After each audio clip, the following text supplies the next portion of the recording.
moly, rise, all rise for the honor of climate change. Need to introduce? Yeah, if you want to, yeah. I mean, either version. Yeah, I'll just make it quick and then turn it over. All right, thank you. All right, good afternoon. We're going to get started with our 1 o'clock session. Welcome. My name is Brian Birch. I'm the director of the Center for the Study of Ethics here on campus, and have the privilege of working with many faculty and staff and students on bringing Ethics Awareness Week to campus each year. And I want to publicly thank everyone who's been involved in the organization of this event. So some of you know that we've been running a week-long series of panel discussions and workshops and lectures to help bring awareness and attention to ethical issues in global context. So that's our theme for this week, and we're very happy to have this panel on climate change, which obviously is one of the most important ethical issues in the global arena facing us today. And I'm really happy to introduce two friends and colleagues here on campus, both of whom are connected with the Center for the Study of Ethics. So on your left is Dr. Hilary Hungerford. She's an associate professor of geography here on campus. She serves on the Ethics Center Faculty Advisory Board, so I have the opportunity to work with her on various events. And she also recently served as our Faculty Senate President, and on behalf of the rest of the faculty, we're very grateful for your service and advocacy for the faculty here. And to your right is Dr. Thomas Bretz. He teaches in the philosophy department. He is our faculty fellow in the Center for the Study of Ethics, who focuses on environmental sustainability issues. And so it's a privilege to be able to work with both Thomas and Hilary frequently here on campus. So please join me in thanking them, and then I'll turn it over to them to proceed. Thank you.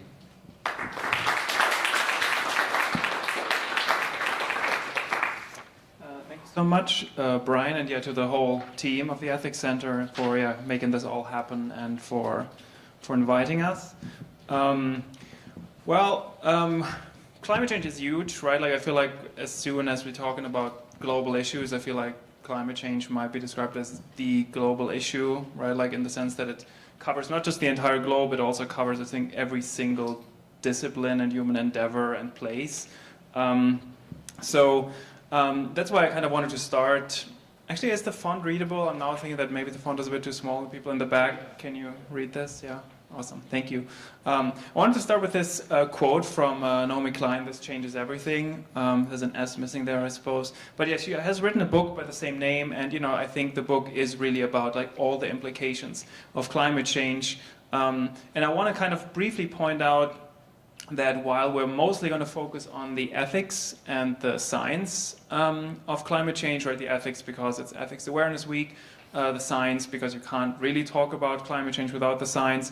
I also want to point out that there's a third kind of area, like epistemology, which is the philosophical study of knowledge, that I wanted to put up there to just kind of have in the background, because I think it's no secret that people have quite fierce debates about climate change, and that it is often like a political flashpoint for a lot of people. And I think in line with that, right, if you want to talk about this later, right, I also want to kind of put in the background of our minds a little bit this idea that while ethics really matters for climate change, and while I think I want to, together with Hilary, give some overview over some of the ethical theories, concepts at play with climate change, I think if you actually look at how the debate usually goes, I think the disagreements are very often not rooted in different values, right? Like I think we often want the same things, right? We want to be free, we want justice, we want like a roof over our heads, food, etc. But if you really kind of notice what happens, it's often actually about like factual disagreements, right? Like what we think the world is like, right? So I want to keep that in the background too, right? That as we have even these ethical debates, that in the background there are also these questions about right, which expert do we actually trust and what do we actually believe scientists think, right? So that's kind of more in the background, and we can return to this later in the Q&A if you want to, but I just kind of want to put that out there. So here's what we're trying to do today. Basically kind of 4 things, right? Like, so we want to kind of map a little bit what actually is the moral issue of climate change, right? Probably all of you have some idea about what is at stake, but I want to kind of try to conceptualize and theorize it a little bit more. And then we're also going to talk about some of the science, and Hilary's going to cover most of that. And then I think we want to kind of end, on the one hand, with giving a little bit of an overview of what are the, generally speaking, possible responses to this phenomenon called climate change, and why has it been so difficult to do something about it, right? I think we've kind of basically known about it in some form since the 80s. We've known about it with relative certainty since the late 90s, and still it seems that we're not doing a lot. So why is that? And then finally, we want to end with just kind of really making an argument against defeatism, right? Because I think, like, you know, when I talk to people about this, some people just think this is kind of too big and there's too many obstacles and we can't really do anything about this. So we want to kind of push back against that a little bit. We want to start, though, actually with like a little story, right, to kind of just get a little bit into maybe an ethical mode of thinking. And I want to actually, so again, I don't know whether everyone can read this, but I'm just going to maybe also read this out to you, so people actually, let me maybe switch mics here. Okay, just switching mics. So I can read this to you. Let me just get this a little higher. And right, like this, what we're going to describe is kind of a maybe complex ethical situation. And, you know, like I'm going to read you the story, and then I'm going to kind of just, we want to kind of hear a little bit about your ethical intuitions about this. So first, set the scene, right? So we have a group of friends. They regularly go camping at a certain spot near a river. They're not the only ones to do so. There are others. And then while they're camping, they usually produce a certain amount of trash, right? And if you've ever been out camping, right, you always have some trash, but you usually take it back with you, all right, like plastic bags for food, etc. But in this case, right, they don't follow the leave no trace like idea. They actually just leave the trash lying around. This is despite the fact that they would be able to pick up after themselves, right? They're kind of, you know, capable physically and otherwise to do so. Or they could also just think more carefully about what they actually pack, right? They could maybe pack something that doesn't have as many plastic wrappers. So this is kind of the initial scene. Now, here's some other details about the situation. There's actually a sign near the river that asks campers to pick up after themselves, and that explains actually why they should do this, because they say if they don't, the storm drains downriver might get clogged. The friends actually just don't feel like reading, though, given that this is supposed to be a fun trip, so they don't read the sign.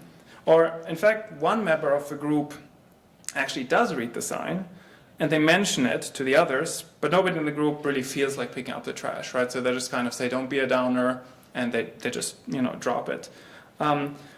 Also, as a group, they figure that everyone else is mostly just dropping their trash, so don't forget they're not the only ones, right, camping there. So it's kind of okay. And then as individuals, they kind of don't want to be the odd one out in the group to suggest, you know, that they should pick up trash, which is kind of a chore, given that everyone just wants to have fun.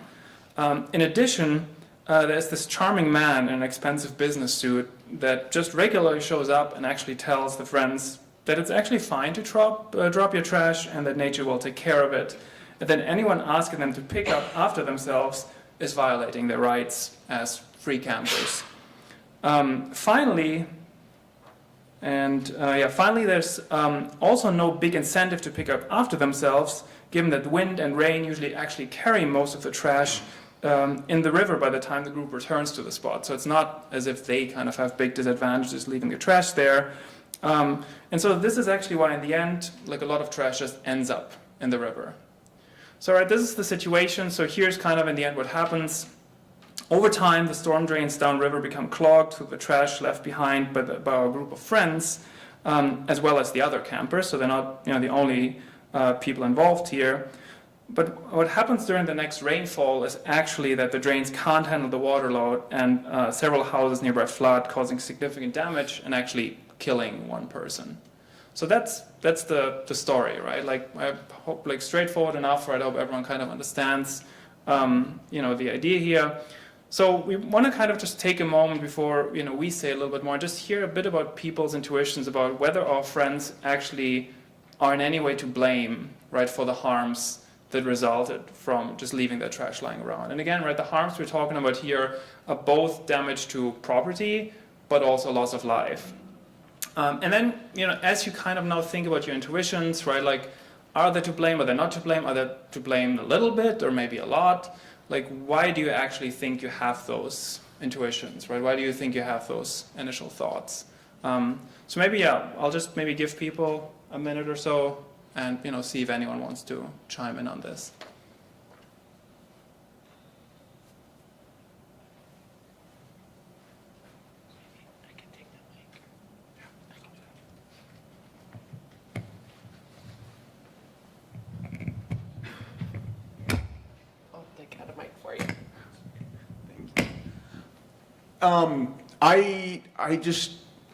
I think about the rhetoric about how people are being more and more encouraged to take personal responsibility, and I think that's A-okay, but I also think we should think about the products that they're taking camping that are already made with plastic.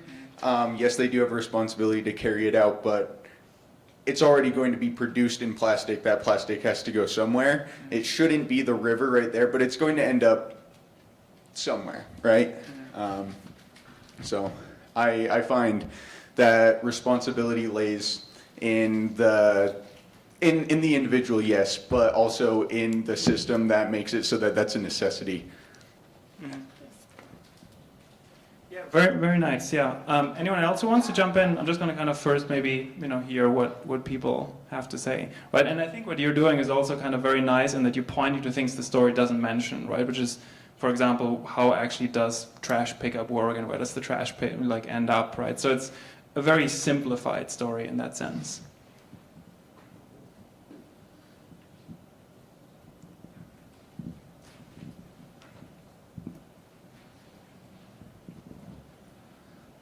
Something I want to mention is, I guess an example is the bystander effect.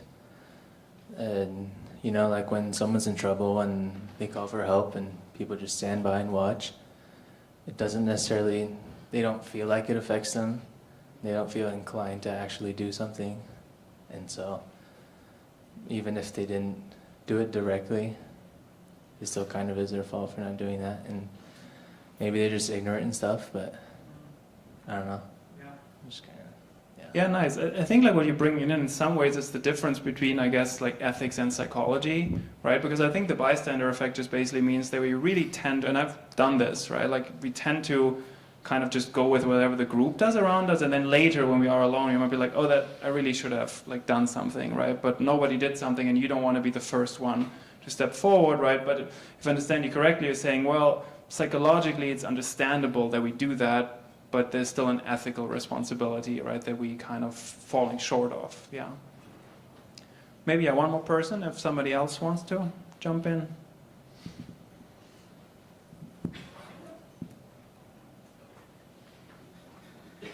Yeah, with the example, maybe I'm not certain that I'll have the same feelings about maybe the metaphor, like as it plays out, but like taking this camping and trash just out how it is, I feel like it's fair to say that they didn't control that there was a flood because that was, the something out of their hands, but they are to blame for clogging the drain. So there's ways that we can say that someone is responsible for something directly from their actions without saying that they're morally accountable for the whole of what happened.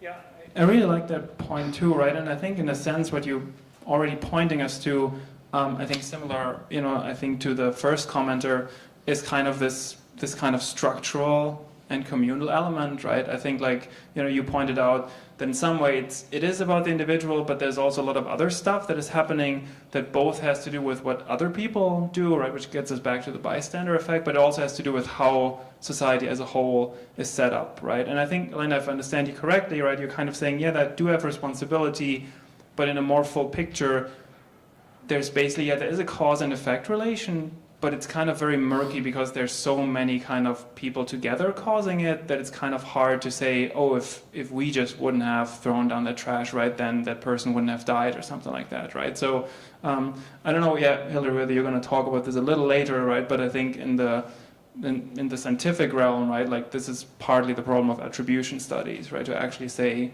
how do we know that this causes this, right? Well, thank you, everyone. So I think that already gives us actually a good mapping of some of the issues, right? We already have kind of the psychological versus the ethical. We already have kind of the collective versus the individual, and we already have the structural versus the individual a little bit. So I think what I want to kind of do now, right, is really kind of just try to give a very basic, but hopefully mostly accurate idea of what the moral issue of climate change is, right? Like how it could be described, right? And I think initially it might seem pretty straightforward, but I think you might already see, pretty quickly that it gets complicated, even though I try to really simplify it. Also, by the way, feel free to kind of ask any questions you have at any point, right, for either of us during the presentation, right? So, don't hold back with any questions or comments, or if you kind of, feel that we're going over something too quickly, feel free to ask for clarification too. Okay, so I'm going to just read this out once, and then I'm going to kind of go over kind of some of the lines individually, and going to try to kind of give you a little bit of a sense how we could ethically conceptualize the issue. So here's one way to think about the moral issue of climate change. So first, right, we each, with varying levels of choice, right, like for example, if you're in prison somewhere, for instance, right, like you don't really have much of a choice, right, like kind of like how many emissions you produce. If you're somebody who's kind of working class, a lot of the emissions you produce might be just because you need to survive, right? But other people, they might do things about which they have more of a choice, right? Like when I decide to go on a holiday and fly for that, right, I have more of a choice of that because it's not something I necessarily need to do, right? So that's why I put with varying levels of choice. So we're engaging in individual actions, right, like such as, for example, driving my car.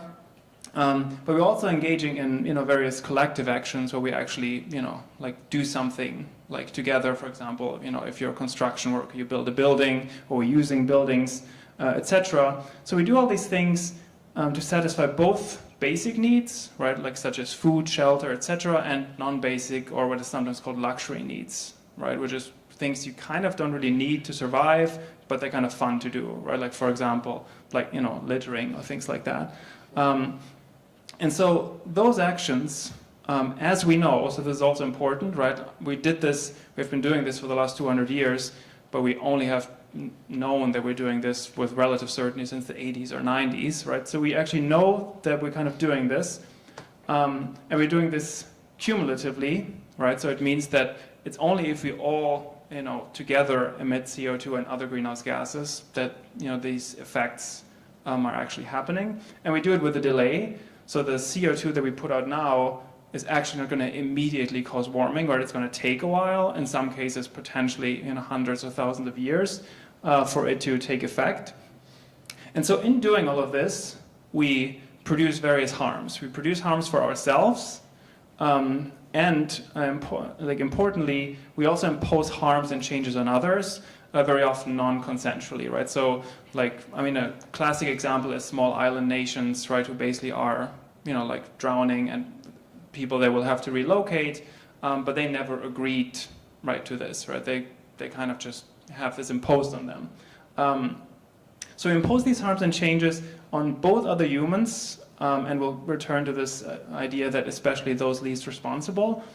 We impose it on non-humans, right? I think extinction rates are at a historic high right now. We also impose it on future generations, right? So people who are not born yet, they won't have a choice about the world in which they're born. So, we're kind of shaping the world in very important ways. And in the process of doing so, we often undermine basic rights as well as the satisfaction of basic needs.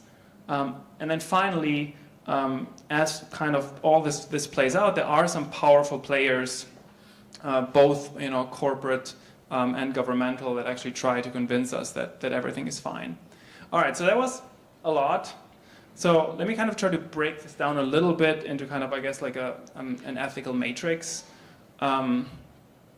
So what I put there on the right are just kind of some basic concepts that are often at play when we try to make sense of our moral lives, right, and kind of our responsibilities towards each other, and like of wrong and right action.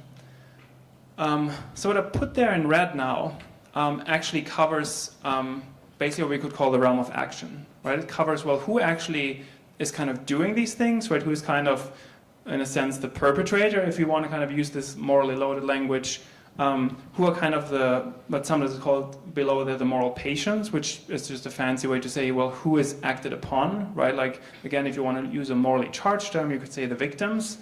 And then what are kind of the types of actions involved, right? And so the actors are basically all of us, right? And I think primarily, right, I mean, basically, I think the wealthier you are, the more you contribute to this, right? So if you live in the US, you contribute more than somebody living in India. If you are middle class in the US, you contribute more than somebody who's working class. If you're very wealthy, you contribute more than somebody who's middle class, etc. Right? So I think these kind of economic distinctions just map onto usually, our kind of impact on this. Then in terms of types of actions, right, we have individual and collective actions. So sometimes it's just stuff we do as individuals, but oftentimes things only happen if we combine all our different actions. And then who is actually affected, right? I basically kind of mentioned several patients here, right? Like we affect ourselves, right? We already see increased heat waves and extreme weather events. We affect humans in other countries and other places. We affect non-humans, and we affect future generations as well. And then you have these kind of, which are called in a little bit of a vague way, powerful players, right, who are kind of involved trying to influence the outcome, right, of the political debate, right? And so those, I would say, also fall on the agent side, right? Like basically those who have to take responsibility for what they're doing. Now, the next kind of area here, right, what I put there, I guess, like in gold or dark yellow, is just about, I guess, what I mentioned earlier, kind of the area of epistemology or knowledge, right? And so what I want to point out here is, right, that we actually, each of us individually is capable now of knowing that this is happening and, what we're actually doing, right? So again, in the 50s, you could say in your defense that you just didn't know that this was happening, right? But I think that's no longer the case. The other thing that will be very important to understand why it's so hard for us to actually act on this is that it is cumulative and that it happens with a delay, right? Like the fact that it's cumulative matters because, I mean, you have maybe an example for this would also be, say, air pollution here, right? It's kind of just hard to convince an individual to leave their car at home, especially if it's going to be extremely difficult to get on time to work or to school, if they feel like it's not going to make a difference, right? If I'm going to leave my car at home, the air is not going to magically go, from red to yellow or from yellow to green, right? And then there's the delay, right? Like I think there's this problem of that, like all the CO2 we already put in the atmosphere, it'll keep, having its effect. And so that makes it actually hard to kind of really see the cause and effect because we're doing something now and we might only see the impact in like decades or even hundreds of years. And then finally, right, like at the bottom there, it's just that there are actually straightforward like deceptions and lies involved in this discussion, which makes it very hard for us to actually come to a consensus as a society because everyone is very confused about what is actually going on because there are some insincere actors, right, in this sphere. Okay, so last point. I think these are some important distinctions when we want to get into kind of what are kind of the moral wrongs here, right? And I want to point out that there's an important distinction in ethics between harms and wrongs, right? Sometimes these are kind of used interchangeably, right? But a harm is, as the word says, if you actually hurt someone or if you actually like harm someone in some way, right?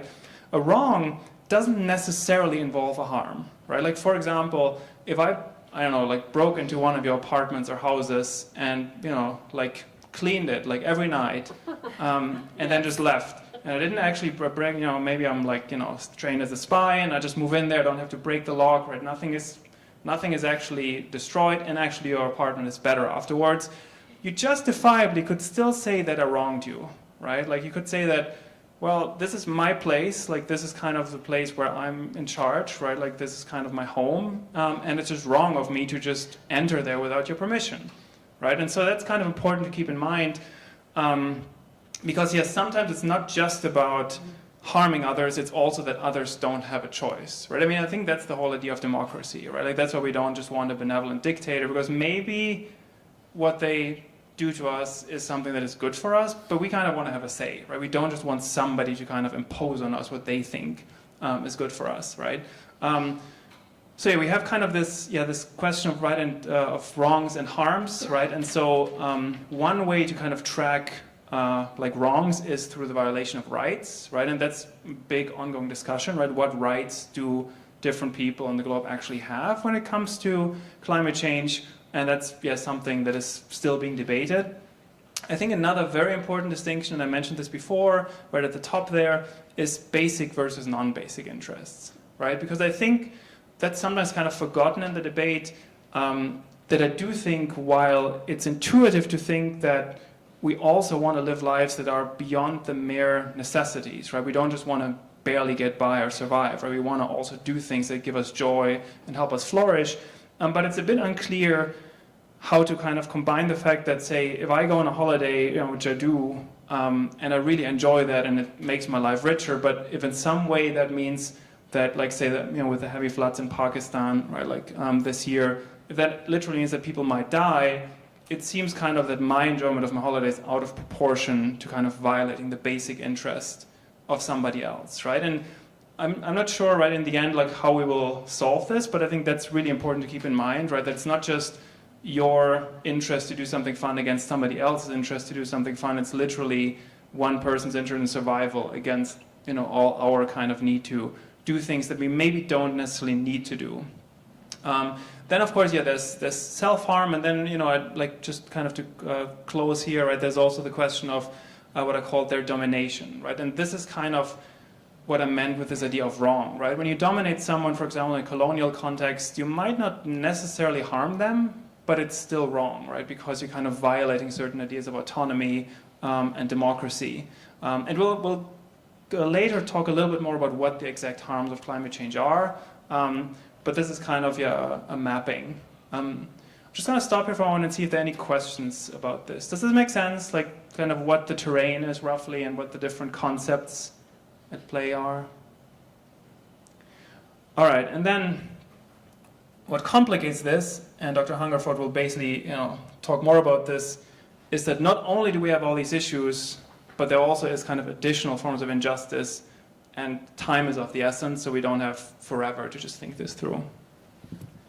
Okay, I'm going to use the podium. Sounds good. Mike. This is a heavy topic, and it's the afternoon. I'm feeling like the vibes have gone down. So like shake it off a little for a minute, and hold on, because there's we're not going to just bum you out and leave you with bad news. But it's really hard to overstate the urgency of this and the timeliness of our decisions that we make today and how we really do make a difference. So I teach a new class this semester called Climate Change in Science and Society. And every day I'm like, how do I not just bum all of us out? But we're not going to do that, right, Thomas? We're going to leave with hopeful, because you have to have hope. I think you have to. So I'm just going to tell you a little bit of the story of like how we came to understand that we have climate change and how it's like this huge thing that we need to think about. So this is just a graph of our observed global temperature average from 1850 until a couple years ago. So this is from direct measurements that we have. This about 1850 is when the records of direct measurements start. So this is global average, meaning ocean, land, temperature, everything all together. And you can see the pattern pretty well. You can see the story, right? What's the story that this graph shows us? It's going up, right? Our global average temperature anomaly, and this is just compared to like what the average is and if it's below or above that. And it seems kind of small. The scale is like, oh, it's just like, 1.2 degrees Celsius, which doesn't make sense for us because we're in the United States. That was a joke. Yeah, thanks. Yeah, but it's really serious. And this is about the increase that we've seen so far.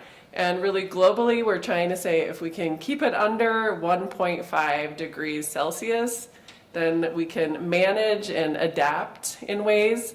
That's kind of the threshold we're aiming for. So we don't have much left to get there, but that's our hope. So as a good earth scientist and as a skeptic too, it's important to be skeptical of things.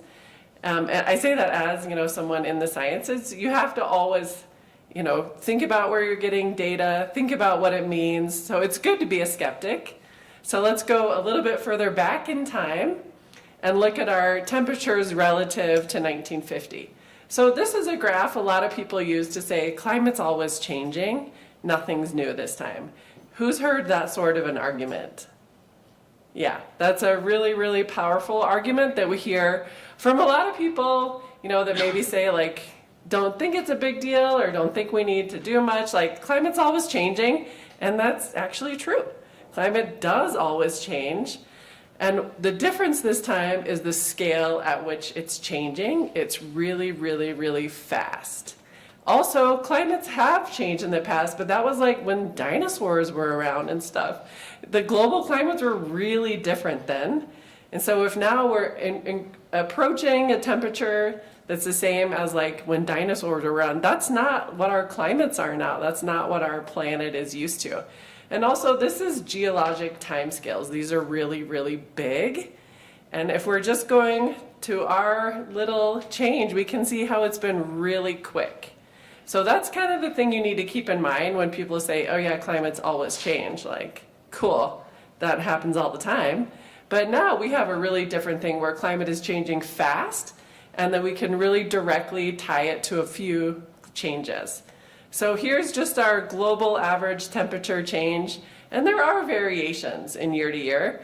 And that's also really hard for the general public to say like, okay, we had a really prolonged drought in Utah, but then we had a really good wet year, so people are like, sweet, it's over. No, really not. There's variability from year to year, and that's what makes it also really hard to try to directly tie, this year's event or this hurricane or this whatnot to this change in global temperature. But we know that broadly it's happening over time. Okay, so let's go back to this, just thinking how it's risen over time.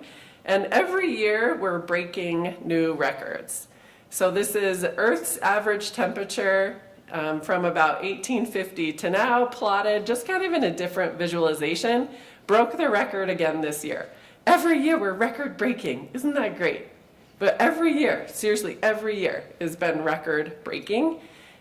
And global temperature, that's big. So it might not be your particular location on Earth, but that's the thing about climate change that's so tricky that Thomas kind of talked about earlier, is it's a global scale. So it's hard for us to perceive that a lot of times. And also with this global scale, it's not just land, it's oceans. So if you think about how long it would take if you put a bucket of water outside, how long it would take to heat up, that's a long time. It takes the oceans a long, long time to heat up, and they are, as is the land, but that's a little bit quicker. So the global average is just taking those two things into account. So yeah, record breaking, yay. That's a good thing, right? Okay. All right, so when the scientists really saw this, our temperature is consistently record breaking, and it was really in the 80s, 90s that people started to try to find the causes. What's causing this? And that's when scientists started to track in meaningful ways the concentration of carbon dioxide, CO2, carbon emissions. That's big. That's kind of how it's talked about in our like popular news media. So this is just showing us thousands of years carbon emissions up to the present. And we get these a number of ways. You can look at ice cores, and there's air bubbles trapped in those.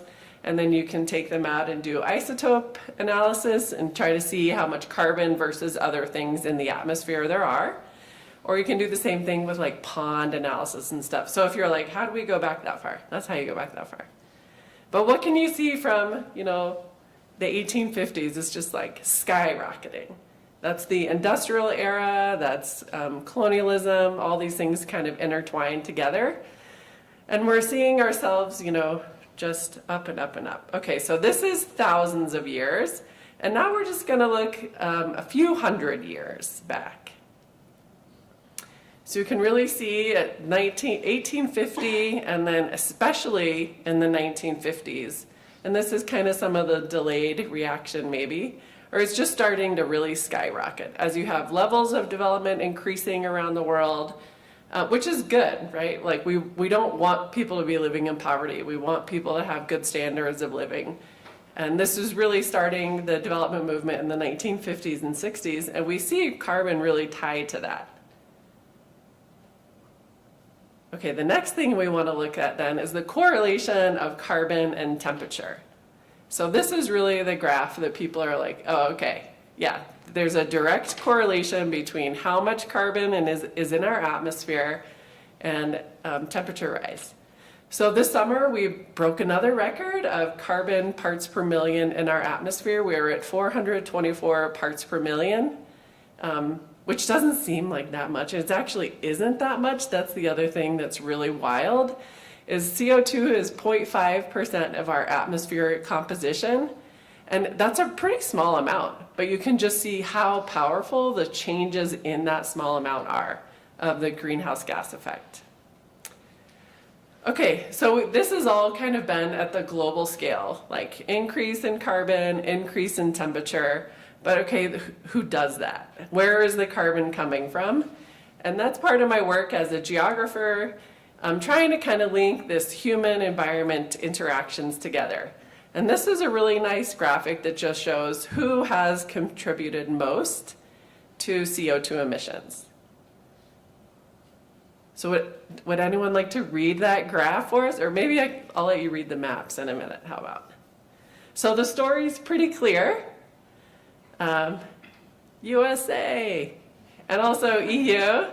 But then the emerging places too, China, India, these emerging economies.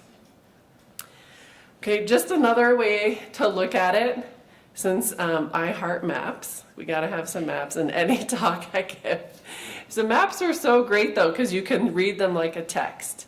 So when you're reading a map like this, you're looking for things that are like the same, like patterns, and then you're kind of looking for outliers.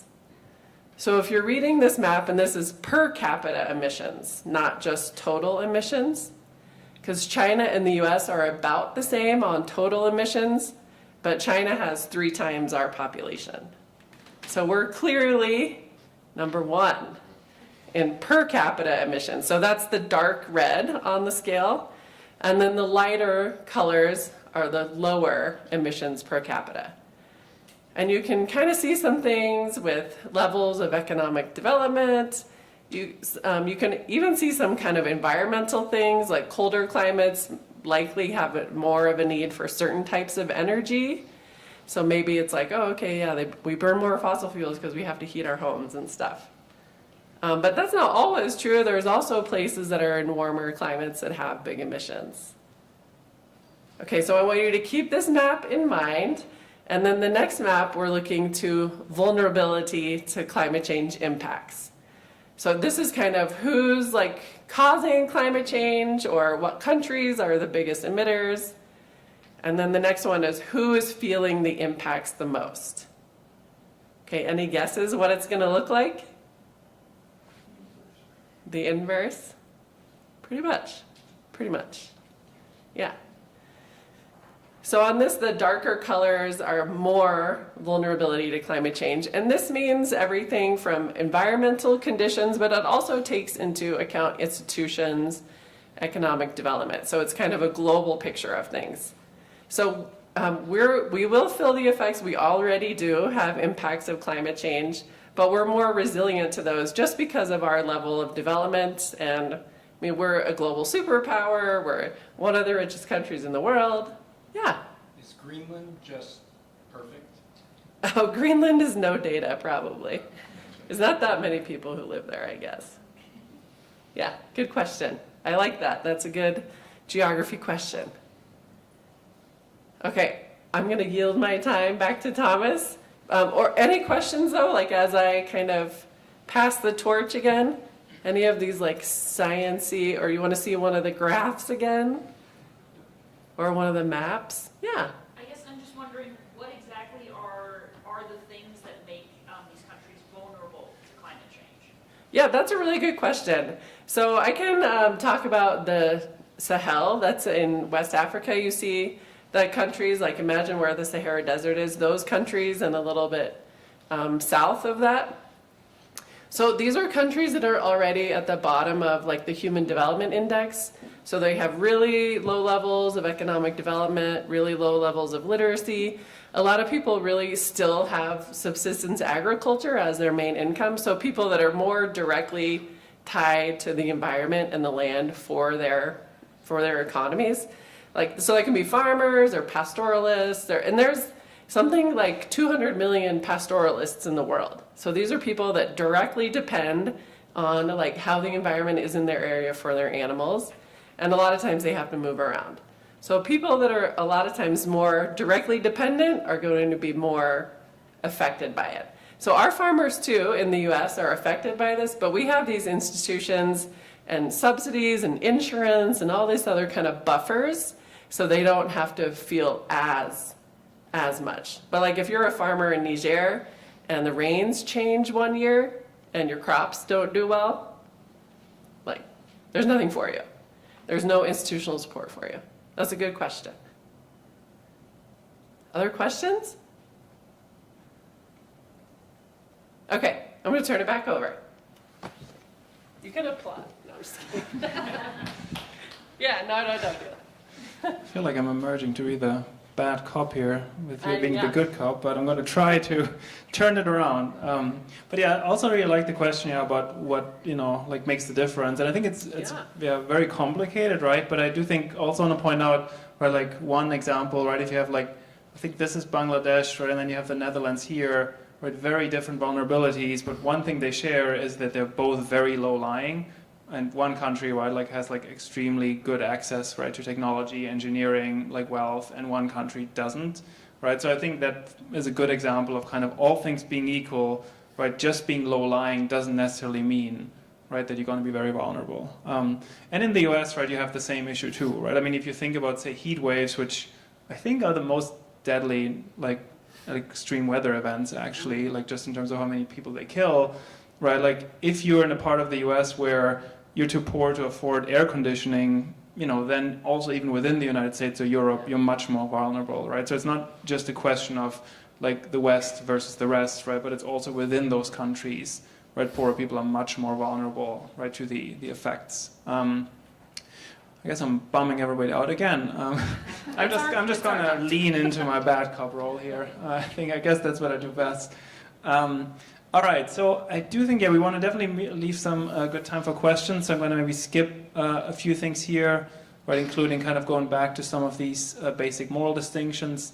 But I guess, I think we could actually maybe talk about, and Hilary, maybe you can support me here, right, if you can think of kind of other things we're forgetting, right, but just kind of what exactly are the harms, right? Because I think so far we've mentioned a few, right, such as flooding or extreme heat, right, but there are some that kind of, people, like this is really not helping my case to give a more positive, but right there are some harms that I think people don't immediately think about, right? I think for me actually the kind of strangest that I heard is that like for basically like the last 10,000 years at least, we had kind of like an uneasy peace with, I guess, the fungal world, right? Like mostly when people actually like die, it's, from like microbial organisms, it's viral or it's bacterial. But what apparently is happening with increased temperatures is that you have more and more fungi who actually are adapting to higher temperatures, which means that they can live in the human body, which we don't want, right? And so I think that's something that isn't kind of on people's, like, the first thing that they think about when they think about harms of climate change. But right, this would fall into kind of the whole question of like illness and disease, right? Like including, right, I think like there, like the permafrost, like are thawing, right, and there might be some, like, you know, viruses in there that we haven't had any interaction with for like, you know, thousands of years that might now actually find a basically naive immune system, right, that they can infect, right? But basically, right, like we have kind of like, yeah, we have death, we have, you know, like illness, you have species loss. But I think the other two big ones, right, that are maybe not seen often immediately as well is just kind of the political ramification, right? I think you already saw, for example, in Europe, how the so-called, like, you know, Syrian refugee crisis has really strained democratic institutions to an extent, right? And that debate is ongoing, right? Like in Europe, but also to an extent in the US. But of course, right, like if we kind of let climate change go unchecked, and that's by no means a given, right? Like if we do that, right, like the numbers of migrants we're likely to see, you know, will really dwarf anything we're seeing so far, right? So I think there are kind of real political worries here, not just about the well-being of those migrants, right, which of course should be kind of the thing we're foremost concerned about, but also like how democratic institutions are actually going to deal with that, right? That people, and some people might literally just, you know, like again, small island nations might just lose their country, and they might just they need a place to live, right? They need a place to call home. So there's definitely a migration, and there's also the question of political violence and war, right? I just mentioned the Syrian refugee crisis, and this is still debated, I think, but I think there are some people who have argued that the Syrian war might have been the first war that partially was caused by climate change, right? Like through an ongoing drought that then meant that, you know, a lot of people from the countries that had to move into Damascus and other cities, which created a lot of unrest, and then with a lot of other factors, right, that eventually like led to the political violence that is still going on there, right? So, so basically, like in a nutshell, if you take nothing else away from this, this is just to tell you we have good reasons to try to prevent this from happening, right? Like basically, I think the way I sometimes think about climate change is that it makes everything we actually value and like harder to obtain, and it makes everything we don't like and want to avoid much more likely, right? And so I think that's kind of the big reason to avoid it. So I think maybe I'm gonna skip ahead a little bit. I want to go over maybe 4 big possible responses, and a lot of them are happening at the same time, that we could kind of provide at a collective level. And then I think we should slowly move into why we shouldn't feel defeatist, right? Even though we haven't really maybe done as much as a society as we could have done, but it's also not, you know, as if we haven't done nothing. So yeah, I think the kind of big, like 3, I would say, right? One is just prevention. Like this is sometimes called mitigation, which is a bit strange, like as a word use, just because mitigation is often also used to just mean that you actually, you know, like reduce the negative impacts on something. But in this case, mitigation, climate mitigation just means you actually prevent it from happening. And this is, I think, the cheapest, like if you want to think about it economically, and the most sensible option. I mean, it's cheapest, but it's also most sensible because there's a lot of uncertainty, right? Like in terms of what actually will happen exactly with climate change. And I don't mean uncertainty in the sense that, well, maybe it won't happen. It will happen. It's kind of similar to the uncertainty, right? Like if you have a car crash, right? Like you know that something is going to happen, right? But you might get away with, you know, a few bruises, or you might, you know, like lose an arm or something, right? It's kind of more that uncertainty, right? That we just, you know, like the best case and worst case scenarios, given how complex the global system is. So mitigation should really be our like priority. Having said that, given that climate change is already happening, adaptation needs to kind of be a close second, right? And that just basically means, like it means, I think to me at least 2 things, right? One is that kind of Western countries need to adapt, right? Like kind of better infrastructure, right? Like I think there's some places, for example, for heat waves that have public cooling centers, right? So that people who don't have access to air conditioning basically don't die, right? Especially people who are older or have pre-existing conditions. But also I think it must involve technology transfers too, right? I think Hilary just talked about the vulnerabilities globally, and they're just like, I think it would be extremely problematic to put a lot of developing countries into kind of this dilemma where they have to choose to either develop and, you know, actually have access, you know, to kind of certain things that really help, you know, like them to kind of lead better lives on the one hand, or to really contribute to climate change, and then that'll also affect them later, right? So I think ideally we want to enable those countries to develop and have all the benefits of development, but in a way that actually can be sustainable, right? So I think that's where technology transfers probably need to be part of this. This one is an interesting one. I think it's often brought up and people probably have heard of it, right? I think this is just called technological repair. So that's the idea that we might be able to reverse, right, what we did, right? Like, so the first one is either we prevent it or we just respond to it, but it's still going to happen. The third one is, oh, maybe we could reverse it. And like, I'm not an expert on this, and I think maybe Hilary, you have something to add on this, but here's kind of my 2 cents on this, right? I think basically my understanding of geoengineering, which covers a lot of different techniques that basically just reduce the effects of various greenhouse gas in the atmosphere, and carbon capture, which means that we actually take CO2 out of the atmosphere. Those technologies, are often quite underdeveloped, like especially carbon capture. I think there are a lot of unanswered questions about where to actually put all that carbon, right? It's kind of just unclear. And it doesn't mean you shouldn't look into it, right? I think we just shouldn't rely on it to solve all our problems, right? I think it would be a little bit, I think it would be a bit dangerous to just think we shouldn't do anything because somehow, technology will magically save us, right? I think with geoengineering, another big problem is, let's even assume for a moment we would have a way to kind of manipulate the weather, and there's been research into this in the US since the Cold War. There are a lot of kind of really difficult political problems that kind of emerge from this, right? Like there are certain geoengineering technologies that may interfere with the monsoon, which might basically mean that India has like a huge problem in terms of its agriculture. But like, you might actually get like a global political conflict where one country says, well, we have that technology, we're going to use it, it's going to help us, it's going to make things really worse for you. So in a nutshell, I think the problem with geoengineering is that it is both something we could use in a kind of civil context, we could also use it as a weapon, right? So I think, and it probably is going to be a mix. So again, we shouldn't necessarily rely on this. And we shouldn't, given, I think, what we've not done on climate change, maybe rely on the fact that we're going to do the right thing if we actually develop geoengineering techniques. Yeah, I don't know, Hilary, whether you have any additions to that. And then finally, I'm not going to spend too much time on this, but I think, there's one more I added, right? There's also, together with the technology transfers, there's climate reparations, right? And that's an ongoing discussion, right? Like, given that the Western countries mostly caused this, is there a way we can kind of help these other countries adapt? So I just wanted to list this here additionally, right? Like that technology transfer would be one form of climate reparations, but it doesn't necessarily have to be the only one. And then finally, there's just denial and business as usual, right? Which is common, but I think for the reasons we mentioned, it's shouldn't be our preferred option. But it has an advantage in the sense that you feel pretty good, right? And you think, because I think there's a lot of research now too, right? How climate scientists actually like struggle with anxiety and depression, because if you kind of look into that stuff every day and then scream into the void and people seem to not listen to you, weirdly it makes you feel anxious and alone and depressed. I don't know why. Somebody should look into that.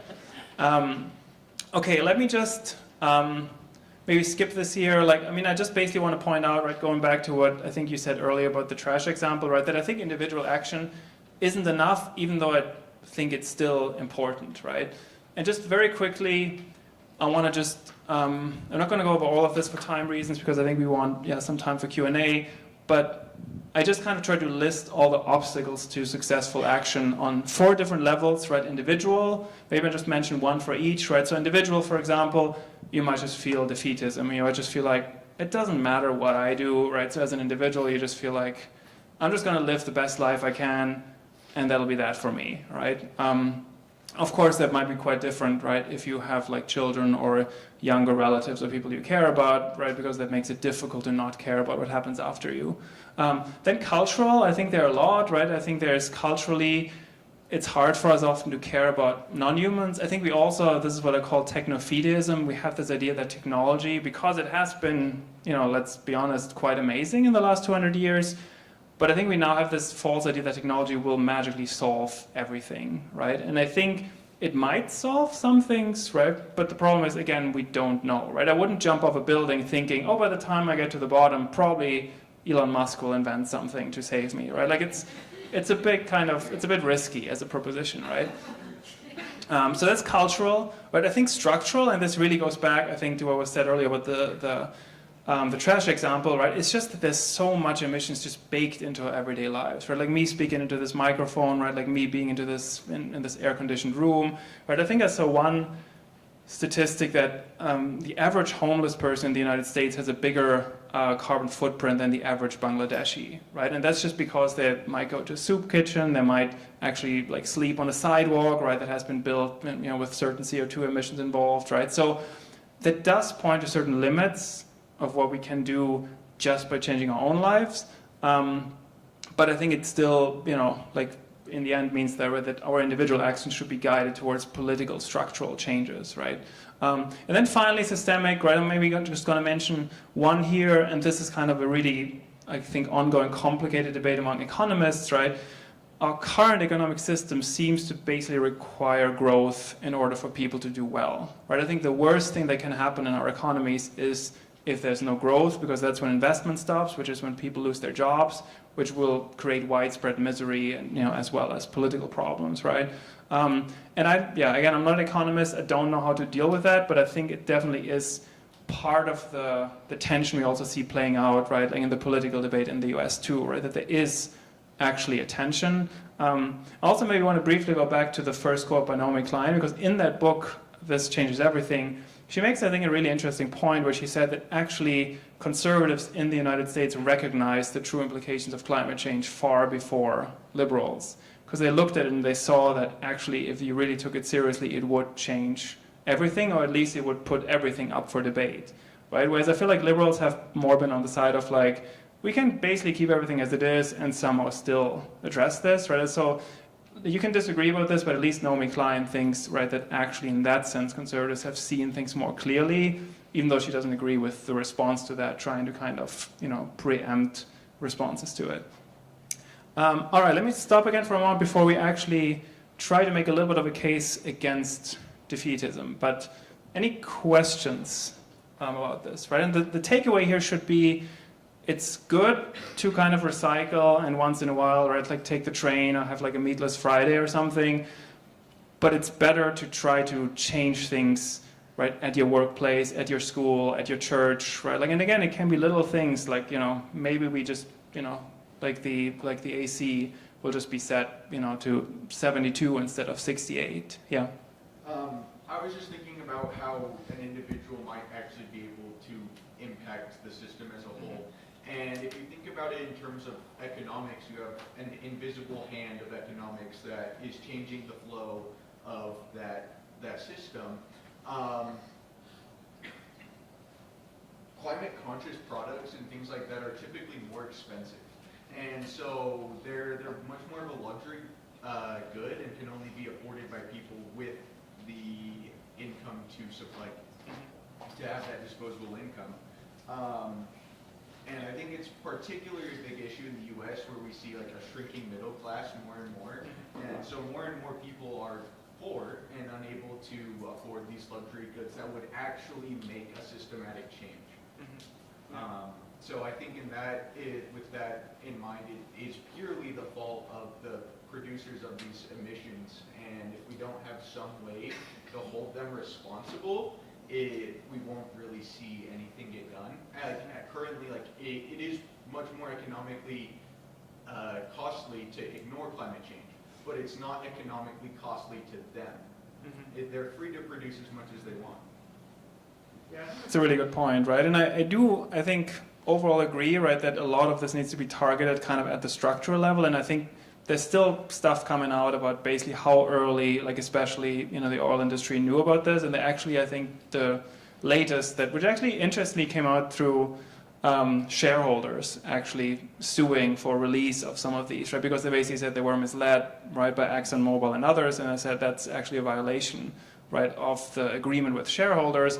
And we now know that they actually knew this actually better than a lot of the scientists already, right, in the 80s. So I think these documents are available. But having said that, right, I think I agree that like there needs to be a focus on big structures, but I also think in the end, right, any change in the end must come from individuals, kind of just by default, right? Because even if you look at, I know, a big political revolution, well, what is it? It's a bunch of individuals acting together in a certain way, right? So I think it makes sense to push back against this idea that it's all about us, the bad consumers.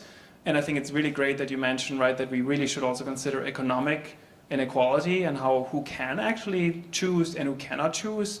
But I guess I want to push back a little bit against taking the individual out of the equation entirely. And let me just maybe kind of, yeah, this is basically the state that I expect that everyone would be in at this point. But I want to kind of just say a few things very quickly, and then you can ask for clarification in the Q&A about why I think defeatism is kind of the wrong stance here. I mean, if only because, right, like, you kind of, like, if you take a defeatist position, it's already over, right? So at least, we kind of should keep trying. So one is, I think, one thing that people kind of keep saying and work on this is that actually every degree matters, right? And I think Hilary said that 1.5 degrees Celsius is kind of what we aim for, but that doesn't mean if we go over that it's over, right? I think like the climate scientist Michael Mann, he always uses this metaphor, which I find ironic given that he argues for climate action, that if you're on a highway, because he could have used a train, but he says if you're on a highway and you miss one exit, right, then you don't just say, oh, well, that's it, I'm going to go all the way to Vegas, right? You're just like, okay, I'm taking the next exit, right? And so similarly, I think if we miss the 1.5 degrees target, right, like it still matters, right? I think like the world will be worse if we actually, hit a certain target, but it will be even worse if we just throw up our hands and say, okay, we're not going to do anything anymore. And I just wanted to kind of look at this from the, I think, 23 IPCC report, the International Panel on Climate Change, where they go through different scenarios, right? And basically what you see here, in a nutshell, is, right, like this is a very high emission scenario, and you basically just see that the temperatures will go up quite significantly by 2100. And this is a very low emission scenario, right, where you see that while there has been significant warming, we could somewhat stabilize, right, the climate. And this would still be something that would be a lot to deal with. Right, but this is something maybe if you take away nothing else, right, I do think it's very, very important to not take all these predictions or these projections as predictions, right? They're projections that will come to pass if we don't do anything, right? So sometimes people look at these projections and they're like, oh, that's what's going to happen. No, like we're free agents, right? We live in democracies, right? Like we can influence things, and so they're not, right? We're not doomed to kind of do this.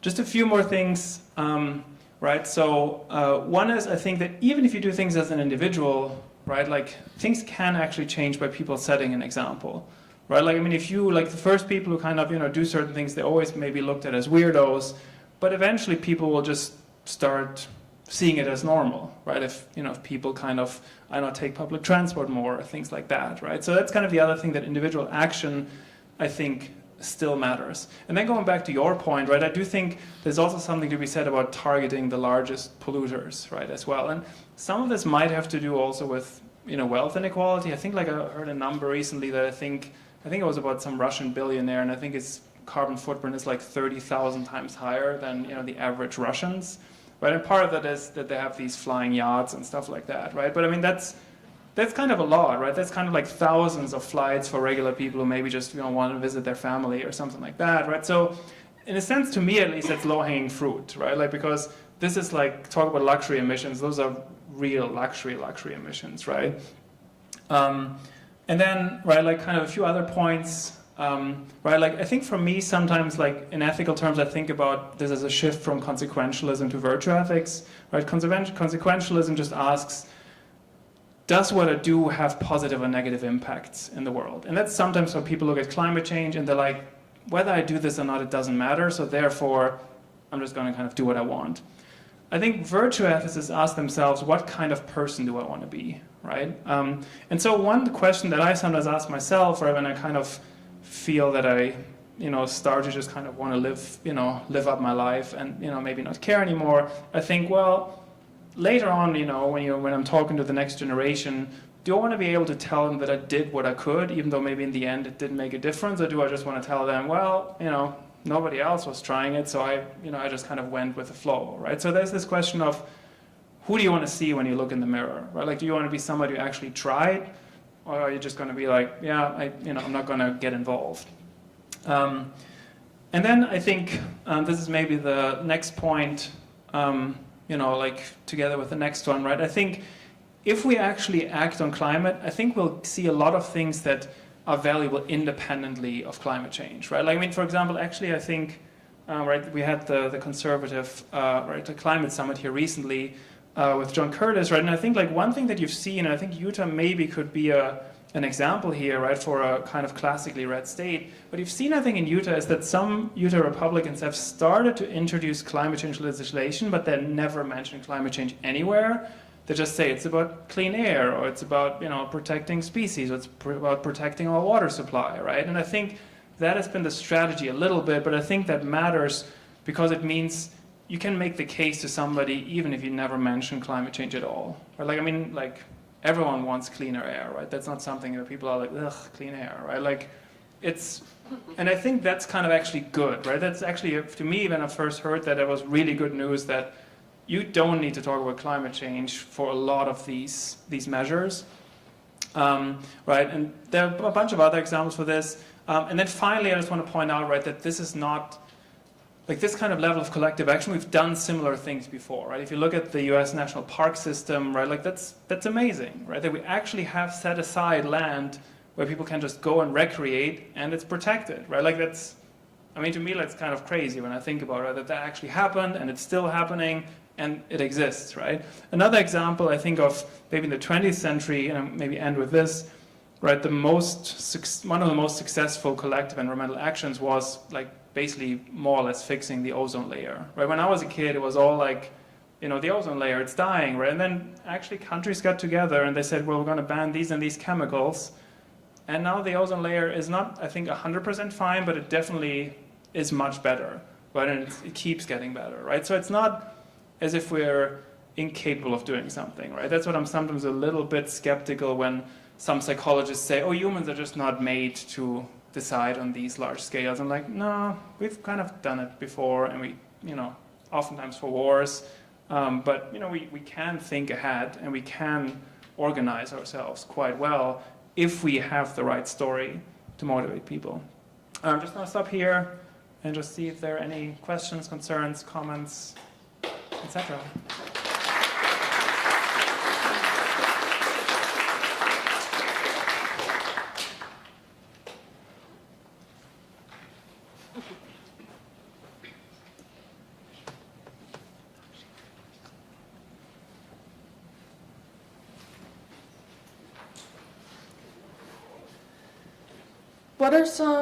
Why are, like, big players trying to lie to us and make it seem like it's not as big of a problem?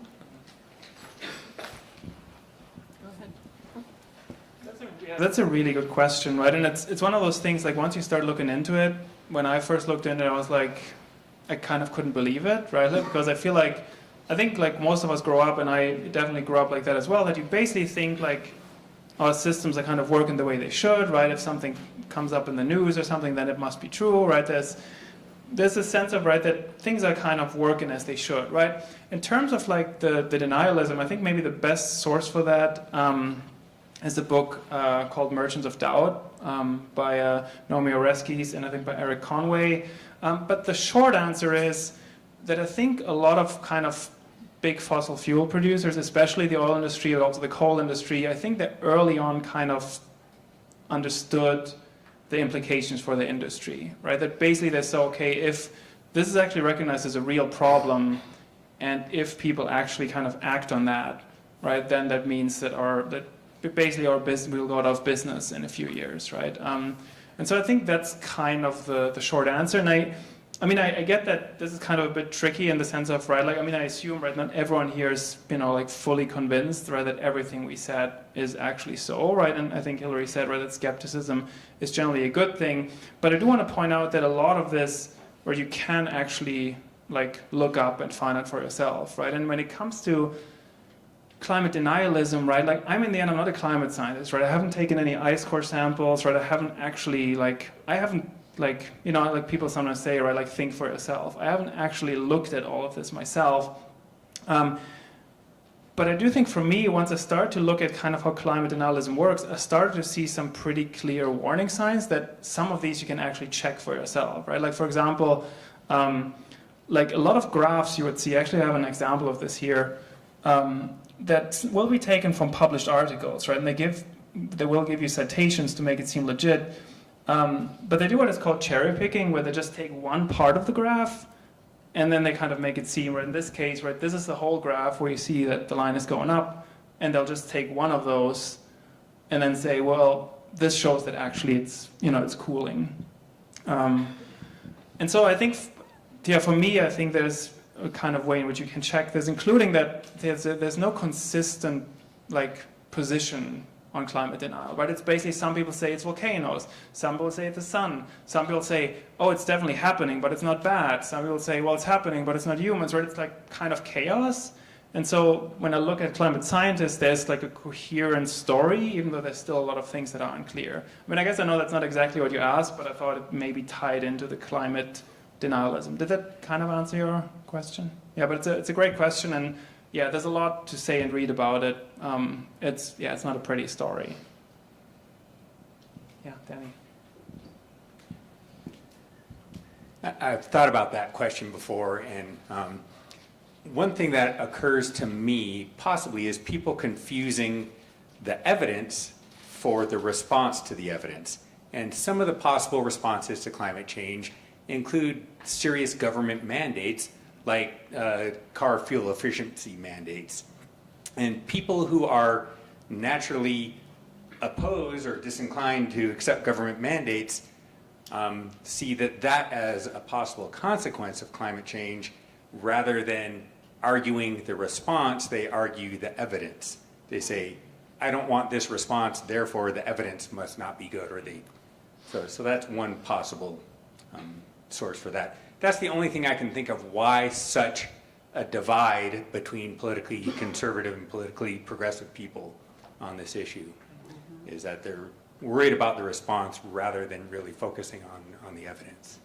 Yeah, I really like that, and I also would maybe add, right, I think to me another way as a non-expert, right, to actually trace what is probably happening is to actually look at what do institutions say that for their survival must actually be committed to reality, right? And I think what I have in mind here is, for example, the US military, right? Like the US military cannot afford to not know what is actually happening in the world, right? Because lives are at stake, right? And so, like that for me, what matters a lot, that the Pentagon not only, right, like fully supports climate science, but that it is actively preparing for a climate changing world. And actually, some of these same oil companies, right, if you look at their intrinsic science, what the kind of geologists who working for them, what they were saying in the 80s and 90s, what they were saying is, well, we need to prepare to potentially drill up north once that ice recedes, right? So I think, and maybe one final example, right? I think early on there were a lot of big companies in line with what Danny was saying who generally are opposed to regulation, right? And they kind of were organized in various think tanks like the Cato Institute and others. And they basically kind of just were pushing this idea, well, climate change isn't something that should be regulated. The first industry to break rank from that was actually the insurance industry, because they started to see that increasingly it would become incredibly expensive for them to actually pay for all these damages. And if they officially say this is not an issue, they can't actually get out of their obligations, right? But if they can claim this is climate change and it's kind of an act of God or it's something that we're not responsible for solely, then they could actually push back, right? So that's maybe another thing to just look at. What are institutions saying internally, and what are institutions who really cannot afford to lie to themselves, I guess, doing? Yeah, but it's an excellent question. I guess we're out of time. Well, thanks a lot, everyone.